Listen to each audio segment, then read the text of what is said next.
أعوذ بالله من الشيطان الرجيم بسم الله الرحمن الرحيم ألم تر إلى الذين قيل لهم كفوا أيديكم وأقيموا الصلاة وآتوا الزكاة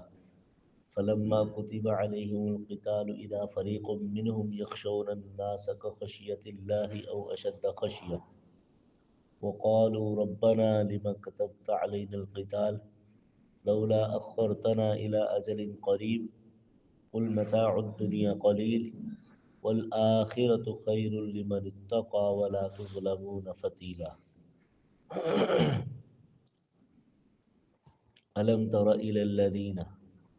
کیا نہیں دیکھا آپ نے ان لوگوں کی طرف، قیل لہم کفوا ایدیکم، جن کو کہا گیا کہ روکے رکھو اپنے ہاتھوں کو، وَأَقِیمُوا الصَّلَاةَ، اور نماز قائم کرو، وَآتُوا الزَّکَاةَ، اور زکوٰۃ دیتے رہو، فلما کتب علیہم القتال، پس جب فرض کیا ان پر قتال کو، اذا فریق منہم، تب ایک گروہ ان میں سے کہنے لگا، یخشون الناس، لوگوں سے ڈرنے لگا، کخشیت اللہ، جیسے اللہ سے ڈرتے ہیں، او اشد خشیہ، یا اللہ سے بھی زیادہ سخت ڈرنا، وقالوا ربنا، اور انہوں نے کہا اے ہمارے پروردگار، لما کتبت علینا القتال، کس لیے آپ نے فرض کر دیا ہم پر قتال، لولا اخرتنا الی اجل قریب، کاش کہ آپ مزید تھوڑی اور مہلت دے دیتے، قل متاع الدنیا قلیل، کہہ دیجئے کہ دنیا کا فائدہ تھوڑا ہے، والآخرۃ خیر، اور آخرت بہتر ہے، لمن اتقی، متقی بندے کے لیے، ولا تظلمون فتیلا، اور تم پر دھاگے برابر بھی ظلم نہیں کیا جائے گا۔ ان آیات کے اندر جب یہ آیات نازل ہوئی، اس کا ایک شان نزول ہے کہ مکہ مکرمہ کے اندر کفار نے مسلمانوں پر بہت ظلم کیا، تو جن کو ستایا گیا تو وہ اللہ کے نبی صلی اللہ علیہ وسلم کے پاس آتے اور عرض کرتے، یا رسول اللہ صلی اللہ علیہ وسلم، کفار ہمیں بہت تنگ کرتے ہیں، بہت ستاتے ہیں، آپ ہمیں اجازت دیں ہم ان سے لڑائی کریں۔ اللہ کے محبوب صلی اللہ علیہ وسلم فرماتے کہ ابھی اپنے ہاتھ روکے رکھو، ابھی مجھے جہاد کا حکم نہیں ملا، لڑائی کا حکم نہیں ملا، جب اللہ کی طرف سے حکم ملے گا تو پھر ہم ان سے جہاد کریں۔ تو ہجرت کا حکم مل گیا جہاد سے پہلے، ہجرت کر کے مدینہ منورہ چلے گئے،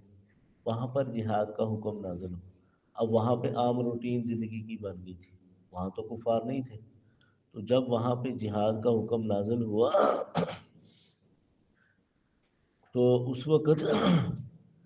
بعض لوگوں کے دل میں یہ خیال آیا،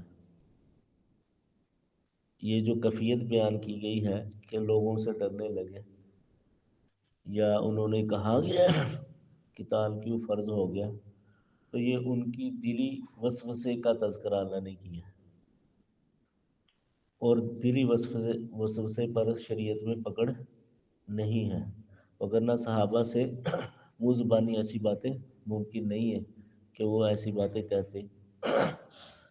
تو اور اگر یہ منہ زبانی باتیں کہی گئی ہیں تو مفسرین نے لکھا ہے کہ وہ منافقین ہوں گے، وہ مسلمان سچے نہیں ہوں گے کہ وہ لوگوں سے ایسے ڈرنے لگے جیسے اللہ سے ڈرا جاتا ہے، یا وہ کہنے لگے کہ ابھی کیوں جہاد فرض کر دیا گیا، ہمیں مزید مہلت مل جاتی۔ تو یہ ساری باتیں اگر منہ زبانی کہی گئی ہیں تو منافقین مراد ہوں گے، اور اگر وسوسے کی بات ہے تو پھر عام صحابہ بھی مراد ہو سکتے ہیں۔ اب آیت کی طرف آتے ہیں، آیت میں اللہ تعالیٰ نے فرمایا ہے کہ کیا تم لوگوں نے آپ نے ان لوگوں کی طرف نہیں دیکھا جن کو کہا گیا اپنے ہاتھ روکے رکھو، یعنی یہ لڑائی لڑنا چاہتے ہیں لیکن ابھی حکم نازل نہیں ہوا کہ آپ صبر کرو، ساتھ یہ کہا کہ نماز ادا کرو اور زکوٰۃ دو۔ اس میں تفسیر مظہری میں یہ لکھا ہے کہ اس میں اصل میں حقیقت میں نفس جہاد بن نفس کی طرف اشارہ ہے۔ جہاد بھی سیف ہوتا ہے جو تلوار سے یا ہتھیار سے لڑا جاتا ہے، اور جہاد بھی نفس ہوتا ہے جو اپنی ذات سے لڑا جاتا ہے شیطان کے مقابلے میں اور نفس کے مقابلے میں۔ تو یہاں پر تفسیر مظہری میں لکھا ہے کہ اللہ تعالیٰ نے جہاد بن نفس کا حکم دیا، یعنی پہلے اپنے آپ کو ٹھیک کر لو، جب اپنا آپ ٹھیک ہوگا تو پھر جہاد کا تمہیں حکم ملے گا۔ تو اس لیے بعض علماء نے لکھا ہے کہ جہاد بن نفس افضل ہے جہاد بالسیف سے، یعنی اپنے آپ کو ٹھیک کرنا سب سے زیادہ افضل ہوتا ہے دوسرے کو ٹھیک کرنے سے، کیونکہ دوسرے کو ٹھیک کرنے کا مقصد کیا ہوتا ہے کہ اصلاح ہو جائے، ملک کی اصلاح ہو جائے، معاشرے کی اصلاح ہو جائے۔ تو اب اگر خود ٹھیک نہیں ہے دوسرے کو ٹھیک کرتا ہے تو پھر فائدہ ہی نہیں۔ تو اس لیے اللہ والے جو ہوتے ہیں، اور مفسرین نے بھی یہ بات لکھی ہے، سب سے پہلے اپنے نفس کے ساتھ جہاد ضروری ہے، اور یہ افضل جہاد، دوسرے کو ٹھیک کرنے سے پہلے اپنے کو ٹھیک کرنا یہ زیادہ ضروری ہے۔ جب آپ ٹھیک ہوگے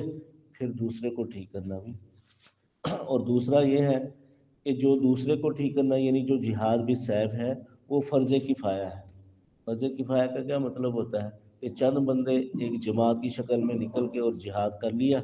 تو دوسروں کی طرف سے بھی ادا ہو جاتا ہے، لیکن جو جہاد بھی نفس ہے، اپنی ذات کے ساتھ نفس ہے، وہ ہر کسی کو کرنا پڑتا ہے۔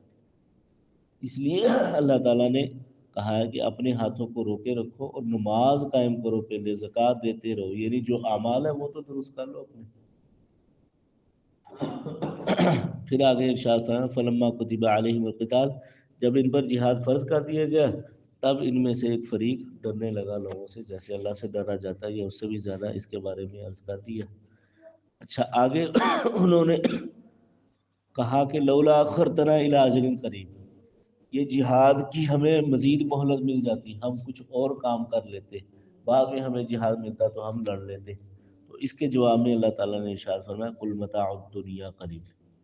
یہ دنیا کی خاطر اگر تم کہتے ہو تو سن لو دنیا کا فائدہ تو بہت تھوڑا ہے۔ اور آگے اللہ تعالیٰ نے آخرت کا بیان فرمایا والآخرۃ خیر، آخرت بہتر ہے لیکن اس شخص کے لیے جو متقی ہے۔ اگر کافر ہے تو اس کے لیے تو ناکامی ہے آخرت میں، اور اگر گناہ گار ہے تو پھر بڑے درجے سے محروم رہے گا۔ اور دنیا میں اگر نعمت ملتی ہے تو پریشانی بھی ساتھ ہے، صحت ہے تو بیماری بھی ساتھ ہے، اور یہ آخرت میں کچھ بھی نہیں ہوگا، بیماری بھی نہیں ہوگی اور پریشانی بھی نہیں ہوگی، نعمتیں ہی نعمتیں ہوگی اور دنیا سے زیادہ ہوگی، اور راحت ہی راحت ہوگی دنیا سے زیادہ ہوگی۔ یہاں راحت بھی ہے پریشانی بھی ہے، صحت بھی ہے بیماری بھی ہے، خوشی ہے تو غم بھی ہے۔ تو آخرت میں صرف خوشی خوشی ہے، راحت راحت ہے، نعمتیں نعمتیں ہیں۔ اس لیے والآخرۃ خیر، آخرت بہتر ہے دنیا سے۔ آگے فرمایا ولا تظلمون فتیلا، تم جہاد سے ڈرتے ہو، اگر تم جہاد کرو گے تو تمہارے جہاد کا جو ثواب ہے اس میں کمی نہیں کی جائے گی، بلکہ تمہیں پورا پورا بدلہ دیا جائے گا۔ اللہ تعالیٰ سے دعا ہے کہ اللہ تعالیٰ ہمیں جہاد کو سمجھنے کی توفیق